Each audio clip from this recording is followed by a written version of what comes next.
Isang magandang tanghali po sa ating lahat. Ako po si Aldin Jacinto Ali, tumatakbo pong senador sa susunod na halalan.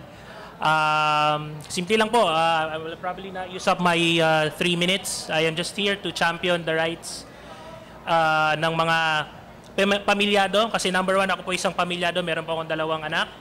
Ako po ay empleyado, so sa lahat ng manggagawa, maasahan niyo po ako. At huli, at ang pinaka-importante sa lahat, ako po ay Pilipino. Ako po ay isang Filipino-Muslim, so you can obviously expect that I will also champion the rights of all Filipino Muslims.